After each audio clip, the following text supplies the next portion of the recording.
13 years ago this week, I was standing in the bleacher seats at the finish line of the Boston Marathon. It was a party, great celebration.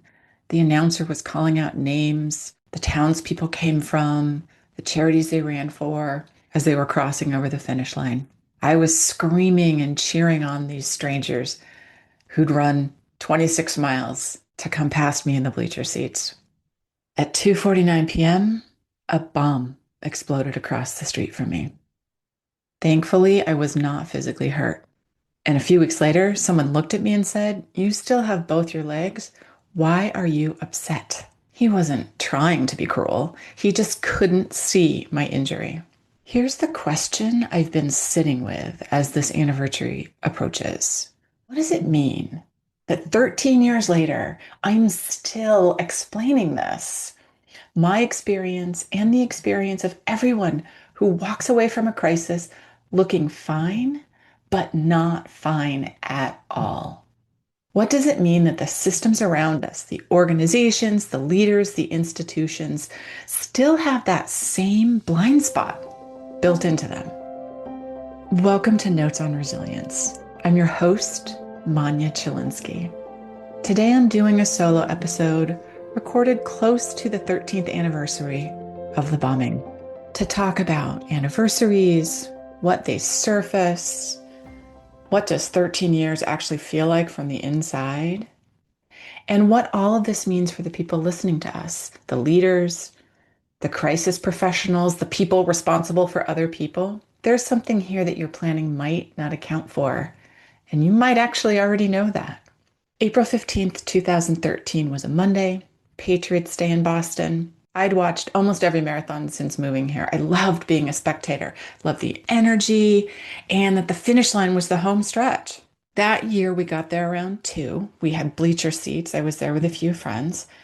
We were all standing in the bleachers. Once the first people stand up, then the people behind them can't see, so then you have to stand up. And I always thought it was funny that I was tired standing while these people had run 26 miles to pass in front of me. At 2:49, I must have been looking directly ahead because I feel like I just moved my eyes upward and watched a bomb explode on the sidewalk directly across the street from me. Then I had tunnel vision. I could only see that space directly across the street. I could see the smoke rising, see the people running away.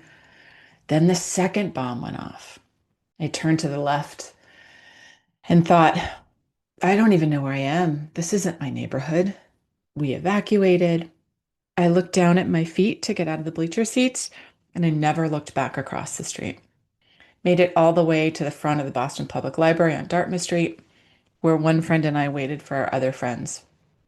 So grateful that I was not physically injured. I was hit by the blast wave, but I wasn't hit by any shrapnel. I wasn't okay, though. I didn't know that yet. It took days, maybe some weeks, to understand what was happening to me. And it took years and a lot of work to understand why the systems around me aren't even built to see that.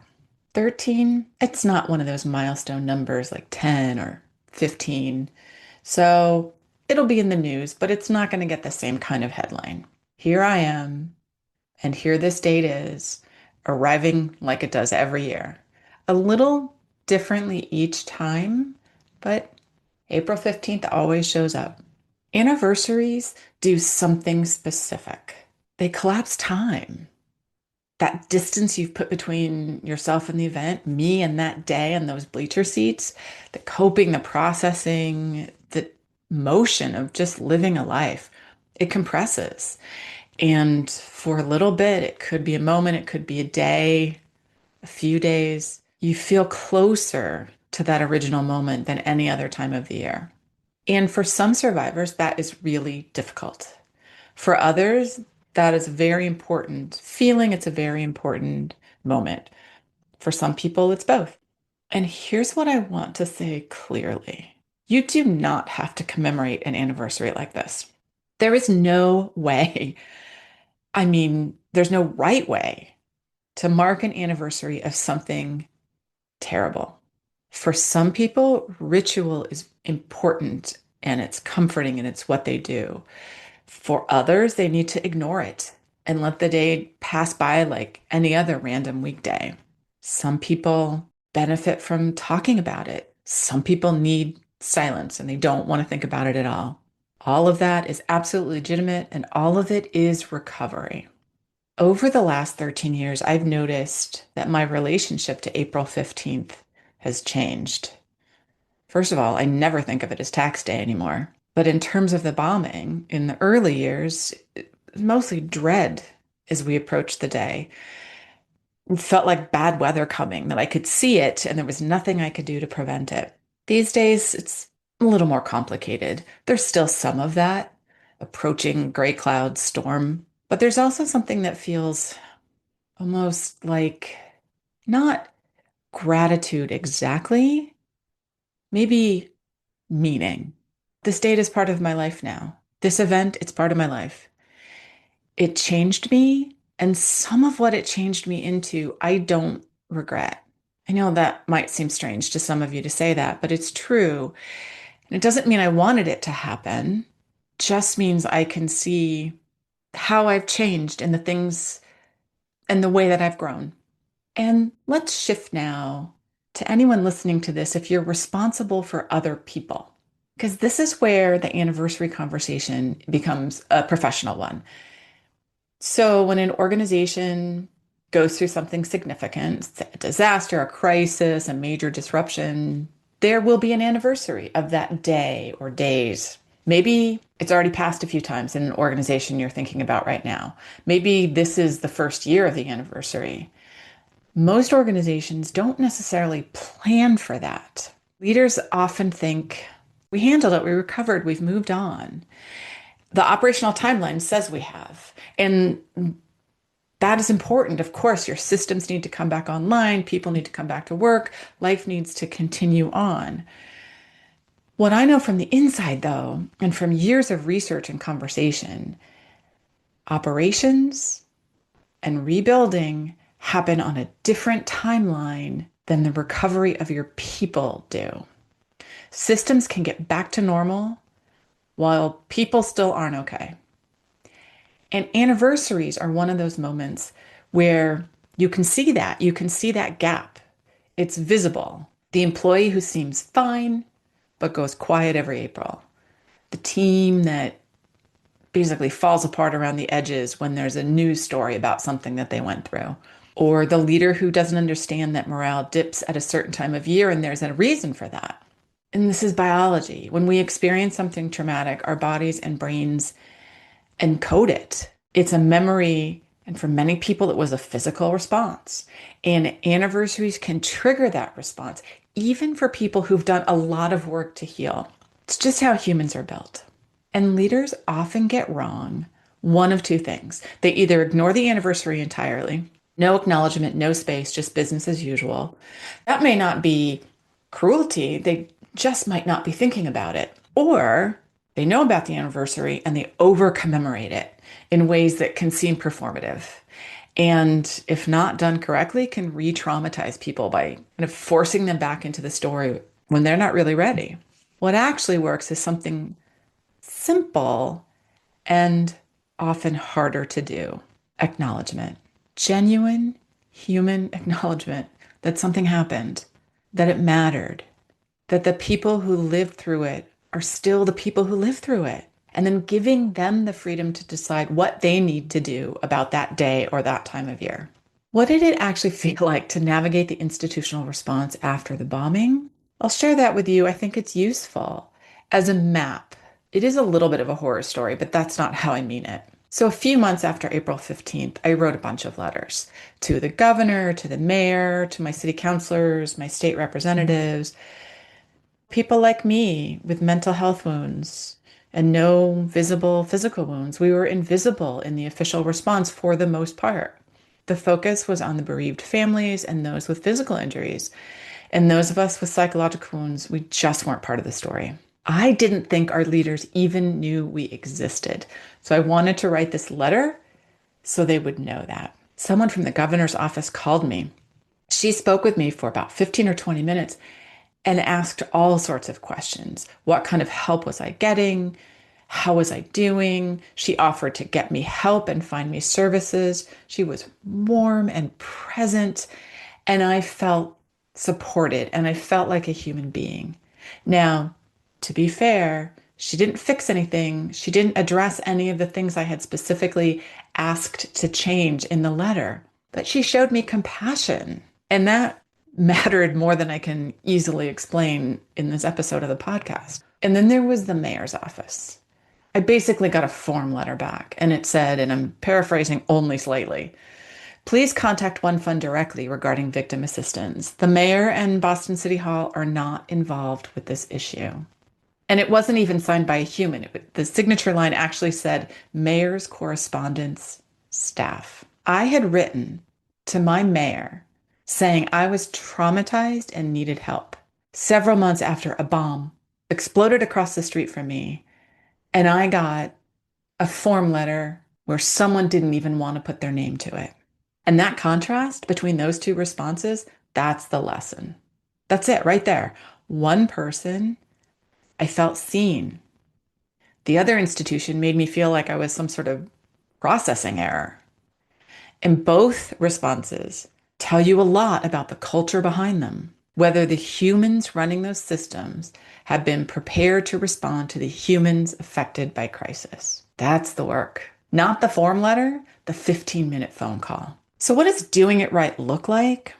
For leaders, organizations, anyone responsible for people who've been through something hard, well, of course, there's no one way to handle this. Some things I will offer. First of all, know your own calendar. If your organization or your city went through something significant, mark it. It doesn't necessarily have to be public, but so you and your teams know when the anniversaries are coming, and think about what your people might need.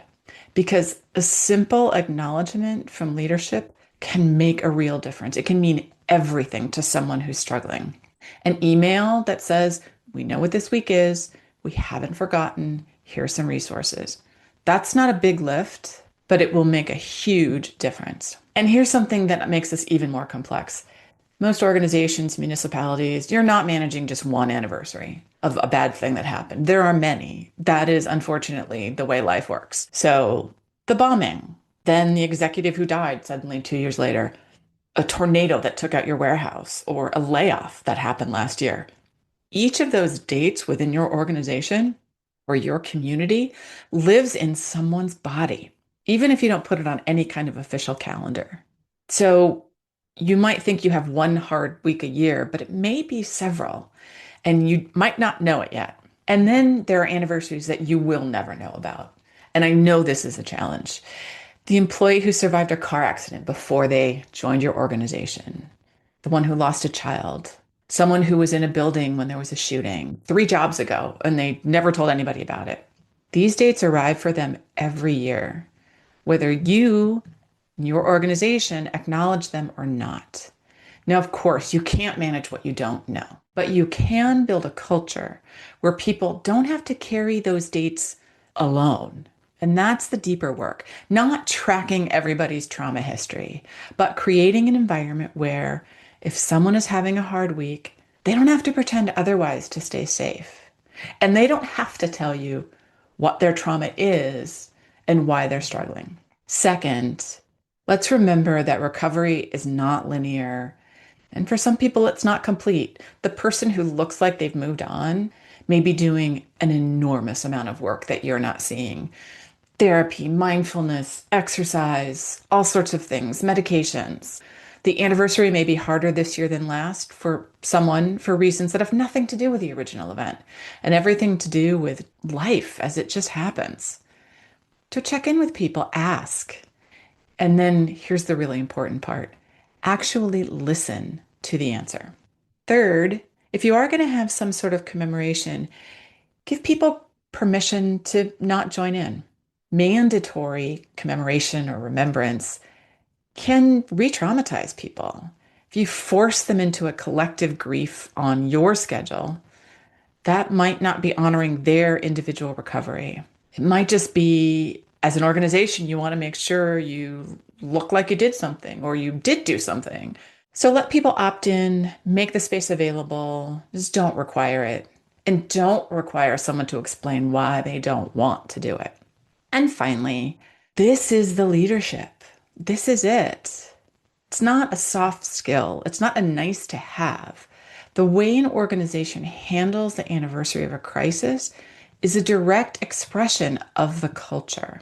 It tells your people whether they are seen, their experiences are counted as real, and if they're safe. That man who asked me why I was upset, he couldn't see my wound. Most leaders, you can't see these kind of wounds either, not without looking really hard for them. But you have the power and the responsibility to look and to build a culture that's supportive even when you can't see them. 13 years. Some of what I've built from this, I definitely did not expect. The advocacy work, the policy work, the podcast, these conversations, standing on the TEDx stage, South by Southwest. These were amazing things to participate in and to share with the world. The thing about going through something that breaks your world apart is that you get to decide how and when you rebuild, even slowly and imperfectly. I don't know what the day is going to look like for me this year. I never quite know until the day actually arrives. But I know that I'll mark it in some way because that marking matters to me. It's a way to say to myself, okay, this happened, it changed things, and I'm still here. So if you're a survivor of anything, and most of us are survivors of something, I hope you find your own right way to mark the days that matter or let them just go by quietly, whatever you need. And if you're a leader, your people have dates on the calendar that mean something. Some of them you know about, many you don't. The ones you don't know about are still there every year, arriving like the weather and those storm clouds. You don't have to fix it. You just have to be willing to see it. Thanks for listening to Notes on Resilience. Thank you for listening to Notes on Resilience. I'm Manya Chilinsky, a speaker and advisor. My work focuses on how leaders support people through pressure and disruption. The show is edited by Neil Panji, and it's hosted on Buzzsprout. Subscribe to the podcast to stay connected and sign up for the newsletter at manyachilinsky.com/notes for monthly insights and updates.